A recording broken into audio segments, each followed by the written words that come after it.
time, Dr. Rosalind Walsh and her husband had had sex that started spontaneously and uncontrollably.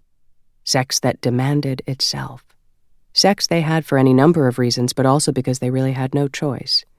Now, with 4 sons and 2 jobs, the sex was better but less inevitable. More evitable? Preceded, in any case, by light planning and a conversation, rather than the tearing off of clothing and slamming into walls. Rosie was working the night shift at the hospital that week. Penn worked from home.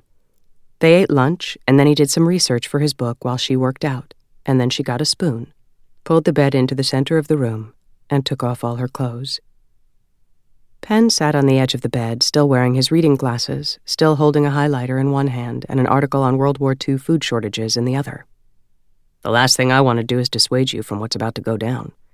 He put away his article, took off his glasses and then his clothes, and climbed in next to her. "But you realize this is how we got into this mess in the first place." Trying for a girl? It was true.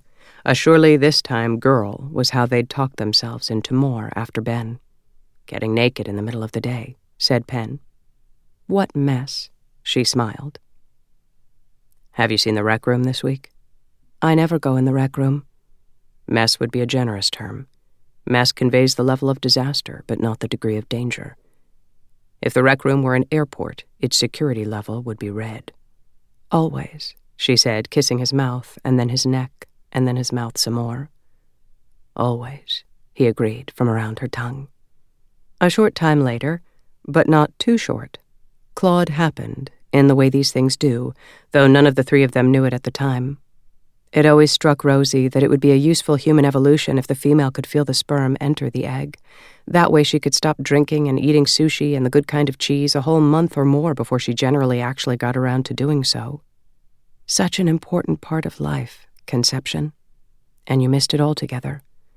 Also, once upon a time, sex was followed by napping in a heap together, tangled legs still tingling, or by deep, meaningful philosophizing late into the night, or sometimes by more sex.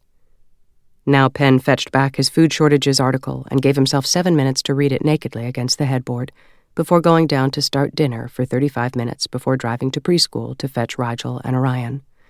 Rosie got dressed and then ready for work, and then went to the bus stop to meet Rue and Ben. All the while, Claude worked quietly at becoming, first arriving together, and then, in the days and weeks and months to come, dividing and dividing and dividing. What people always said to Rosie was, "What are you, Catholic?" Though without raising their voices at the end like you do when you're really asking a question. Or they said, pretending to be joking, "You know there are ways to prevent this sort of thing." Or they said, "Better you than me," which they needn't, since this was obviously true. Or they said, "Are they all yours?" They all were. A mom at a PTA meeting the year before had taken Rosie aside to advise her not to tack condoms to a bulletin board next to the bed, no matter how convenient a storage solution that seemed. A lesson she confessed, nodding at a first grader in the corner licking paste off his fingers.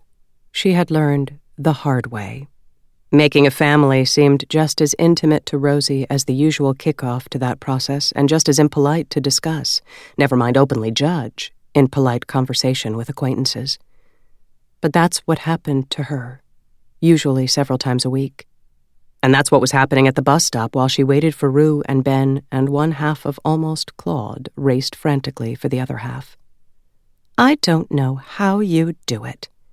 Heather, her neighbor. This was another thing people always said, criticism disguised as compliment. Rosie laughed, fake laughed. "Well, you know." "No, I mean, seriously."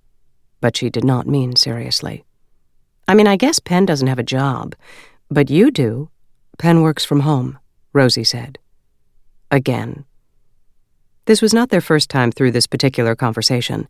They had it every time the bus was late, which was every time it snowed, which was every day some months. She thought Madison, Wisconsin's public schools should specially train their bus drivers for snowy conditions. Was this not just common sense? But apparently she was all alone with this idea. Now it was September and hot and smelled like a late afternoon thunderstorm, so who knew why the bus was late? "I mean, I know he works." Heather started almost every sentence with "I mean," which Rosie